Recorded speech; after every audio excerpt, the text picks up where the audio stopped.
Salut, ici le Progophile. J'arrive d'une escapade au Frisson, un magasin que j'aime beaucoup à Montréal, sur Mont-Royal, 1477 rue Mont-Royal-Est.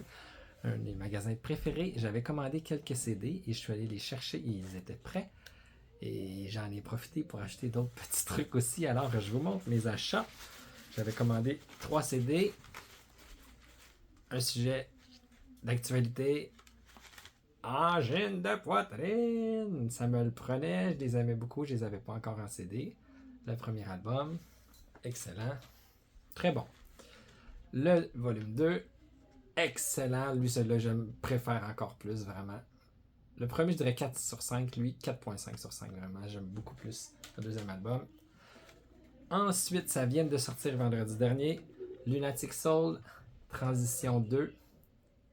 Très bon album. Pas beaucoup de nouvelles pièces en fait. Il a repris des pièces qui étaient sur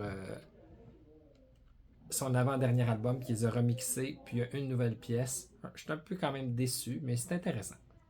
Intéressant, je les avais toutes, alors ça me le prenait.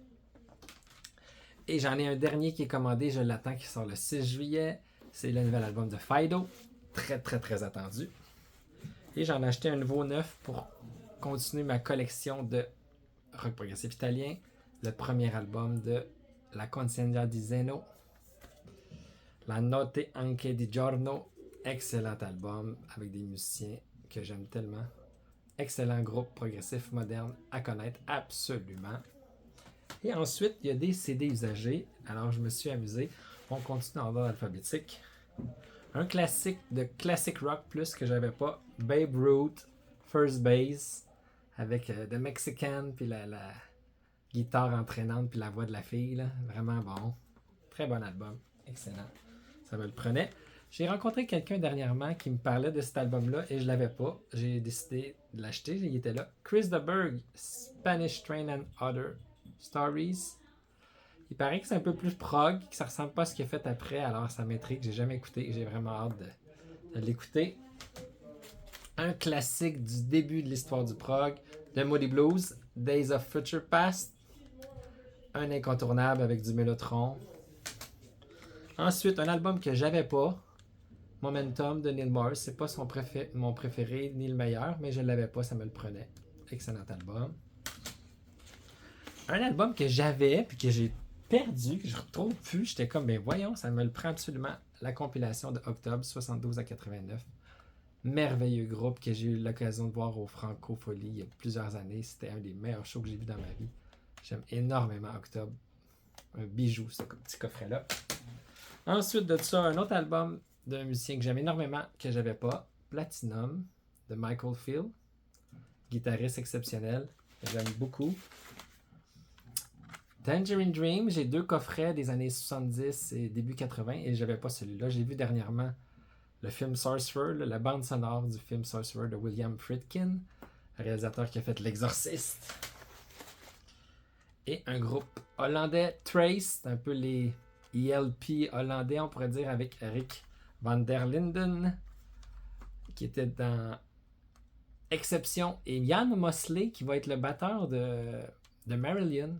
Quand même intéressant, j'ai hâte d'écouter ça. J'ai entendu parler, mais j'ai jamais vraiment écouté l'album au complet. Ensuite, un autre classique du prog folk anglais, Strabs, Grave New World. J'avais un autre CD de eux, je crois. Alors, non, j'avais en vinyle Hero and Heroine.